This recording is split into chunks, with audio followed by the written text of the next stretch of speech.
Mapagpalang araw po sa ating lahat. Ang aking pong bahagi ngayon ay mula sa aklat ng Josue, Kabanata 24, talata 1 hanggang 8. Nagsalita si Josue sa mga tao sa Shechem. Tinipon ni Josue sa Shechem ang lahat ng lipi ng Israel. Pinapunta niya roon ang matatandang namumuno, mga tagapangasiwa, ang mga hukom at ang mga opisyal ng Israel at sila'y humarap sa Diyos.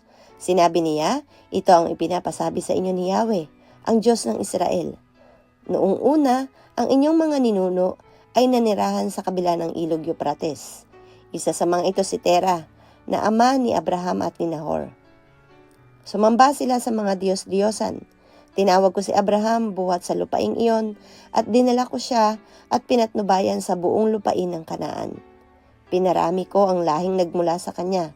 Ibinigay ko sa kanya si Isaac. At kay Isaac ay ibinigay ko si Jacob at si Esau.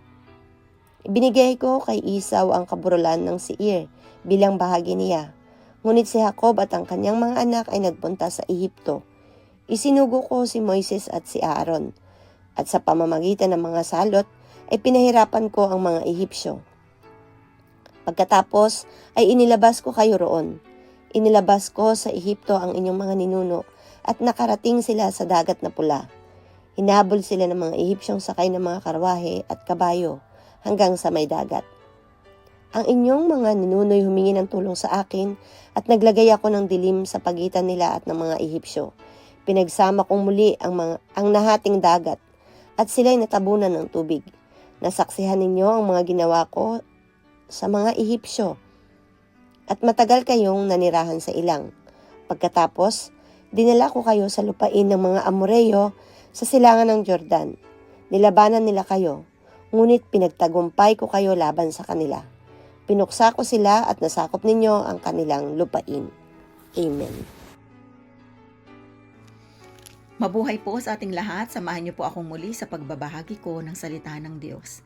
Sinasabi po dito sa aklat ng Josue, Kabanata 24, versikulo 9 hanggang 16. Nilabanan kayo ng hari ng Moab ni Balak na anak ni Zippor at sinugo niya sa Balaam na anak ni Beor upang sumpain kayo.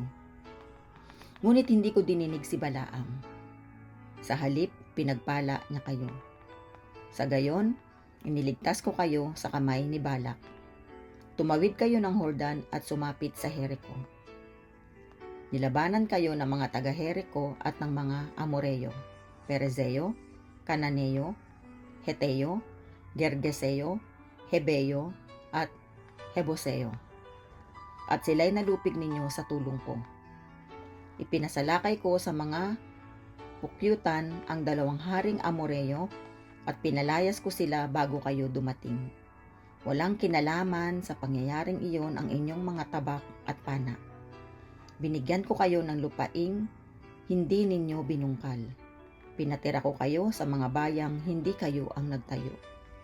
Kumakain kayo ngayon ng ubas at olibo na galing sa mga punong hindi kayo ang nagtanim. Kaya naman ngayon, sambahin ninyo si Yahweh at paglingkuran ninyo siya ng tapat.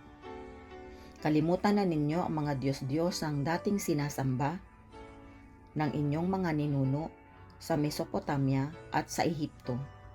Si Yahweh lamang inyong paglingkuran. At kung ayaw ninyong maglingkod kay Yahweh, sabihin ninyo kung kanino kayo maglilingkod. Sa Diyos-Diyosang sinamba ng inyong mga ninuno sa Mesopotamia o sa mga Diyos-Diyosan na mga Amoreyo na sinasamba dito sa lupain inyong tinatahanan.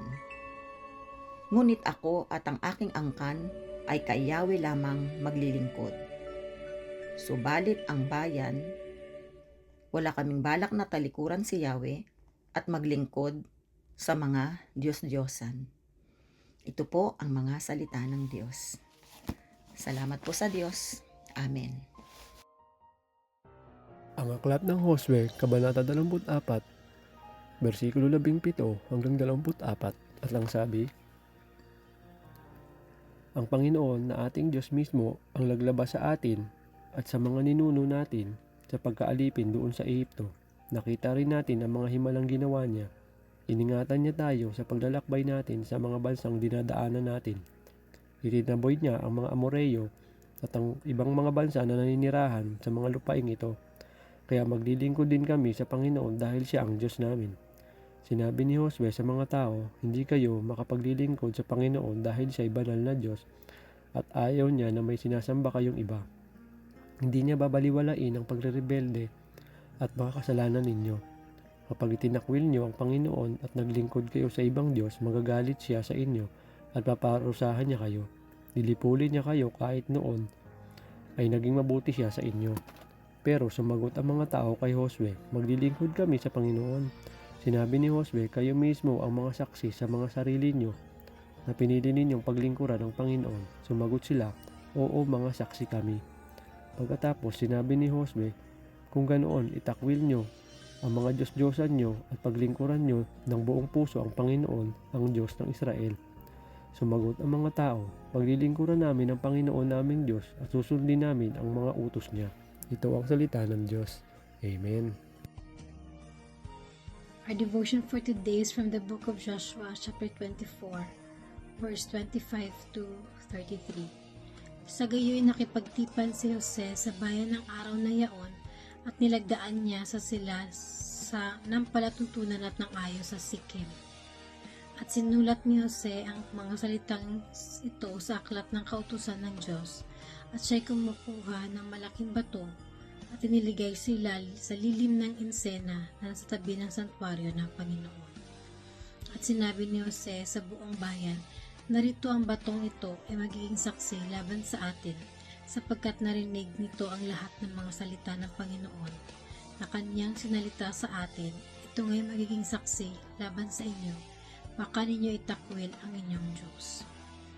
Sa gayoy, pinagpapaalam ni Jose ang bayan, bawat isa sa kanyang mana. At nangyari, pagkatapos ng mga bagay na ito, na si Jose na anak ni Nun, na lingkod ng Panginoon, ay namatay na may 110 taong gulang. At inilibing nila siya sa hangganan ng kanyang mana sa Timnath-Sera na nasa lupaing maburol ng Ephraim, sa hilagang ng bundok ng Gaas. At naglingkod ang Israel sa Panginoon sa lahat ng mga araw ni Jose at sa lahat ng mga araw ng mga matandang natirang nabuhay kay Jose at nakilala ang lahat na gawa ng Panginoon na kanyang ginawa sa Israel. At ang mga buto ni Jose na sinampa ng mga anak ni Israel mula sa Ehipto ay inilibing nila sa Sikem, sa putol na lupa na binili ni Jacob sa mga anak ni Hamor na ama ni Sikem ng 100 putol na salapi at mga naging mana ng mga anak ni Jose. At namatay si Eleazar na anak ni Aaron at inilibing nila siya sa burol ni Phineas na kanyang anak na nabigay sa kanya sa lupaing maburol ng Ephraim. This is the word of God. Amen.